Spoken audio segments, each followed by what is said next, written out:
जय हिंद। ये पूरी की पूरी हमारी भारतीय भूगोल की सीरीज चल रही है जिसमें हमने 18 पार्ट कंप्लीट कर चुके हैं। आज के इस 19वें पार्ट में हम पढ़ेंगे मैकमोहन रेखा के बारे में। तो बताइए क्या मैकमोहन रेखा ये है पूरा हमारा पूरा का पूरा प्यारा भारत, और हमारे भारत के उत्तर में पाया जाता है एक देश चीन। तो इसी चीन और भारत के बीच जो रेखा पाई जाती है, अंतरराष्ट्रीय सीमा रेखा पाई जाती है, उसी अंतरराष्ट्रीय सीमा रेखा का नाम है मैकमोहन रेखा। तो बताइए क्या मैकमोहन रेखा कैसे खींची गई? तो तत्कालीन समय में ब्रिटिश इंडिया में विदेश सचिव हुआ करते थे। बताइए क्या? Henry McMahon. तो विदेश सचिव हुआ करते थे ब्रिटिश इंडिया में। लिखते जाइएगा, ब्रिटिश इंडिया के विदेश सचिव हेनरी मैकमोहन, हेनरी मैकमोहन।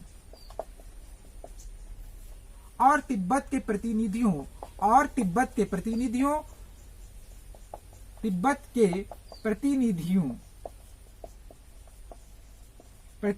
के बीच शिमला में, भारत के हिमाचल प्रदेश के राज्य शिमला, वहां पे एक शहर है, तो शिमला में एक समझौता हुआ, उसे कहा जाता है शिमला वार्ता। तो बताइए क्या प्रतिनिधियों के बीच शिमला वार्ता कब आयोजित हुई थी? वह हुई थी 27 अप्रैल 1914 को। तो बताइए क्या 27 अप्रैल 1914 को ये जो एक वार्ता हुई जिसमें मैकमोहन रेखा को तय किया गया। तो बताइए क्या आप लोगों को पता चल गया कि समझौता किससे किसके मध्य हुआ? तो हेनरी मैकमोहन ब्रिटिश, जो कि ब्रिटिश इंडिया में विदेश सचिव हुआ करते थे, और तिब्बत के प्रतिनिधियों के बीच। बताइए क्या शिमला वार्ता हुई 27 अप्रैल 1914 को। तो ये 27 अप्रैल 1914 को मैकमोहन रेखा बताइए क्या खींची गई थी। ठीक है। इसके बाद यदि आप लोगों को पूछा जाए, परंतु इस मैकमोहन रेखा को बताइए क्या भारत तो स्वीकार करता है, परंतु चाइना इस रेखा को मानने से इनकार कर देता है, क्योंकि वह कहता है कि तिब्बत, बताइए क्या तिब्बत ने जब के प्रतिनिधियों ने जब साइन किया था, तो तिब्बत क्या बताइए कि तब चाइना के अधिकार क्षेत्र में नहीं था। तिब्बत जब एक स्वतंत्र, छोटा ही सही स्वतंत्र देश हुआ करता था, परंतु 1950 में चाइना ने क्या बताइए क्या तिब्बत को हथिया लिया, तिब्बत को हड़प लिया, तिब्बत पे कब्जा कर लिया। उसकी इसलिए वह क्या कहता है कि तिब्बत के प्रतिनिधियों के द्वारा इसमें सहमति व्यक्त की गई है, हमारे द्वारा नहीं, इसलिए वह इस रेखा को नहीं मानता। इसके बाद बताइए कि नेहरू जी ने तब भी ध्यान नहीं दिए। उसके बाद बताइए क्या चीन के प्रधानमंत्री, तब चीन में प्रधानमंत्री का पद हुआ करता था, तो चीन के प्रधानमंत्री ने 1959 में भारतीय प्रधानमंत्री पंडित जवाहरलाल नेहरू के नाम एक पत्र लिखा। उस पत्र में उन्होंने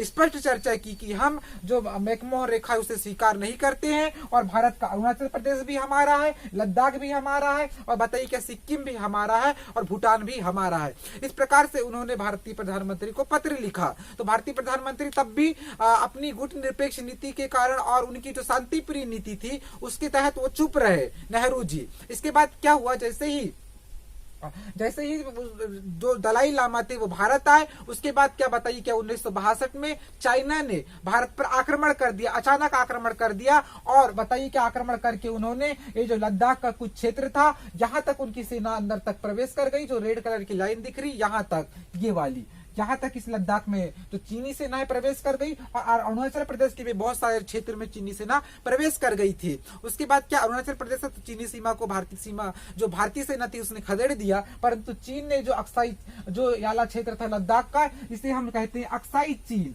इस क्षेत्र को। तो इसी अक्साई चीन पर बताइए क्या चाइना ने कब्जा कर लिया, और इस पे कब्जा करने के उपरांत जो यहाँ पर रेखा बनती है, ये वाली रेखा, तो इस रेखा को क्या कहा जाता है? LAC। LAC का फुल फॉर्म होता है लाइन ऑफ कंट्रोल। क्या होता है? Line of actual control. तो इसी LAC का निर्धारण कैसे हुआ? तो ये लाइन ऑफ एक्चुअल कंट्रोल मतलब ये एक प्रकार की युद्ध विराम रेखा है। तो इसे भी याद रखिएगा कि LAC कैसी रेखा है? ये एक प्रकार की युद्ध विराम रेखा है, क्योंकि 2018 के MPPSC के प्री एग्जाम में एक प्रश्न पूछा जा चुका है कि पाकिस्तान और भारत के बीच जम्मू कश्मीर में जो रेखा पाई जाती है, तो उस रेखा को कौन सी रेखा का प्रकार है? तो वह एक प्रकार की अध्यारोपित सीमा रेखा का प्रकार था। उसी प्रकार से भी अब चाइना से भी हमारा काफी विवाद चल रहा है सीमा को लेकर के, तो यह भी प्रश्न पूछा जा सकता है। तो इसे भी याद रखिएगा, ये जो LAC है यह भी एक प्रकार की अध्यारोपित सीमा रेखा है, क्योंकि इस सीमा रेखा को हमने स्वीकार नहीं किए हैं, जो चीन ने हमारे ऊपर जबरदस्ती उस सीमा रेखा को रोपित किया है। यही कारण है कि इस सीमा रेखा को हम किस सीमा रेखा के प्रकार में रखते हैं? अध्यारोपित सीमा रेखा के प्रकार में रखते हैं।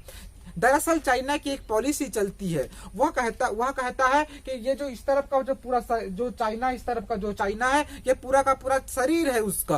और बताइए क्या, और ये जो तिब्बत है उसके हाथ की हथेली है, तिब्बत पर जो उसने हथिया लिया। और उसके बाद क्या कहता है, इस प्रकार से वह रखता है और कहता है कि ये जो लद्दाख है यह उसकी छोटी उंगली है, पूरा पंजा बताता है उससे। और उसके बाद कहता है नेपाल को ये वाली उंगली है, सिक्किम को कहता है ये वाली उंगली है, और बताइए क्या भूटान को कहता है ये वाली उंगली है, और अरुणाचल प्रदेश के जो तवांग क्षेत्र है उसको कहता है पूरा का पूरा मेरा है। तो अरुणाचल प्रदेश को वह अंगूठे के रूप में दर्शाता है। तो इस प्रकार की, और वो कहता है कि मैंने अपनी एक उंगली तो प्राप्त कर ली है, बहुत जल्दी मैं वाली उंगलियों को भी प्राप्त कर लूंगा, इस प्रकार की। तो चाइना की एक पॉलिसी चलती है कि वह एक झूठ को 100 बार बोलता है, जिससे कि लोगों को लगने लगे और अंतर्राष्ट्रीय जो प्रतिनिधि हैं, अंतर्राष्ट्रीय जो संस्था है, उन्हें भी लगने लगे कि यह उसी का है। तो इस प्रकार से जो बताइए कि चाइना की पॉलिसी चलती है।